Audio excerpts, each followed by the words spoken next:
आर्या लेकर आया मिस्टर वर्धन को वर्धन हाउस। गायत्री के उड़े होश।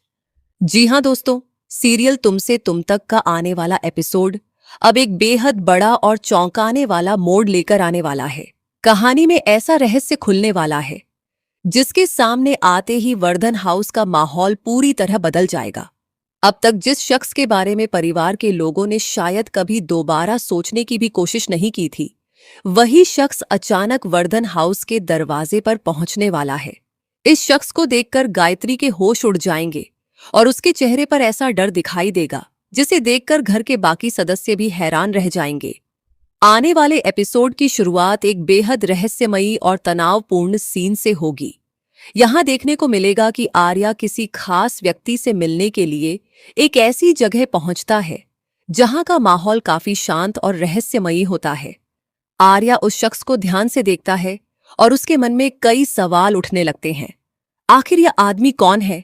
इसका वर्धन परिवार से क्या संबंध है? और आर्या इसे ढूंढते हुए यहां तक क्यों आया है? तभी वह रहस्यमयी आदमी आर्या को देखकर भावुक और गुस्से में नजर आता है। वह आर्या से कहता है कि आखिर राजीव, तुम इतने बदल कैसे गए?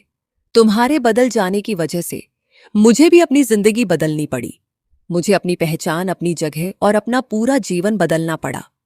उसकी बातों से साफ दिखाई देता है कि उसके दिल में कोई पुराना दर्द छिपा हुआ है। ऐसा लगता है कि अतीत में कुछ ऐसा हुआ था जिसने उसकी पूरी जिंदगी को बदलकर रख दिया। आर्या उस आदमी की बातें सुनकर हैरान रह जाता है। वह समझने की कोशिश करता है कि आखिर यह व्यक्ति किस पुराने राज की बात कर रहा है, लेकिन इससे पहले कि आर्या उससे कोई और सवाल कर पाता, वह आदमी अचानक अपना गुस्सा खो बैठता है। वह आर्या पर जानलेवा हमला कर देता है। यह हमला इतना अचानक होता है कि आर्या को संभलने का मौका भी नहीं मिलता। हमले के दौरान आर्या को चोट लग जाती है। कुछ पल के लिए वह दर्द से परेशान हो जाता है, लेकिन वह हिम्मत नहीं हारता। वह खुद को संभालता है और उस आदमी को रोकने की कोशिश करता है। आर्या समझ जाता है कि यह शख्स सिर्फ गुस्से में नहीं है, बल्कि उसके मन में कोई बहुत बड़ा राज और गहरा दर्द छिपा हुआ है।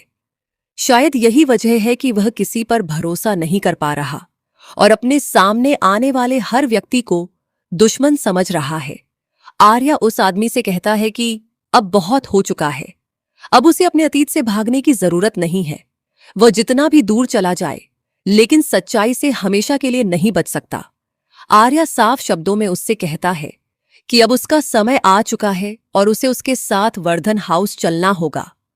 आर्या की बात सुनकर वह आदमी कुछ देर के लिए चुप हो जाता है। उसके चेहरे पर डर, गुस्सा और बेचैनी साफ दिखाई देने लगती है।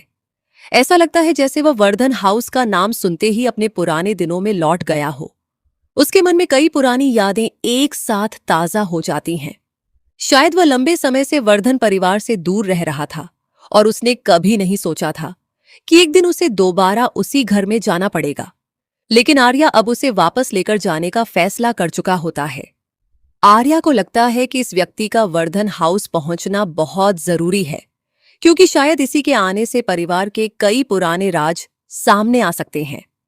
आर्या जानता है कि कुछ सच्चाइयां ऐसी होती हैं जिन्हें जितना छिपाने की कोशिश की जाए, वे एक दिन सामने जरूर आती हैं। इसके बाद कहानी का रुख वर्धन हाउस की तरफ बदलता है।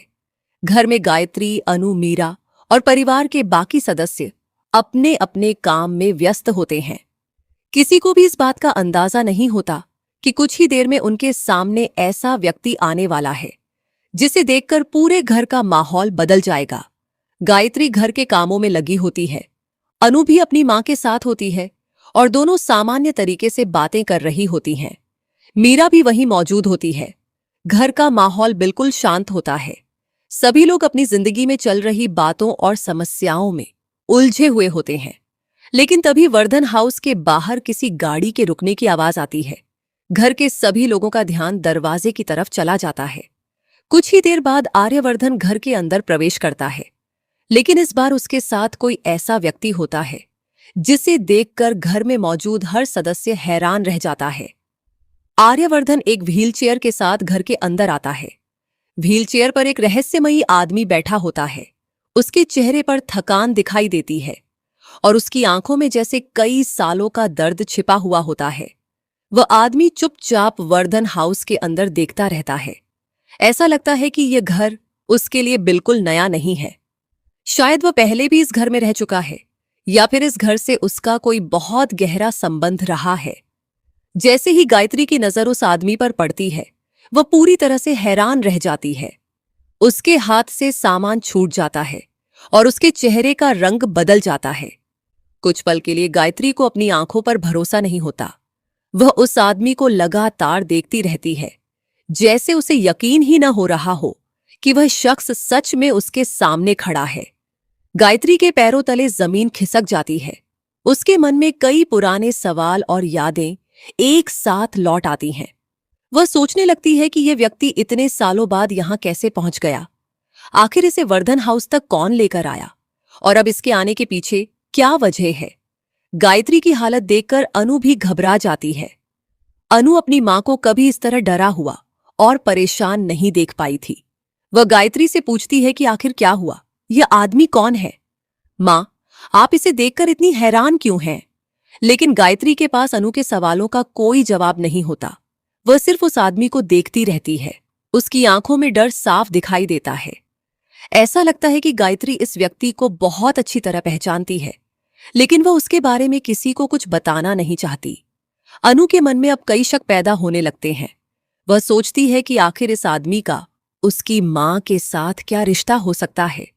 क्या यह गायत्री के अतीत से जुड़ा कोई व्यक्ति है? क्या इस आदमी के आने से परिवार का कोई पुराना राज खुलने वाला है, या फिर यह वही शख्स है जिसके बारे में गायत्री ने इतने सालों तक सभी से कुछ छिपाकर रखा था।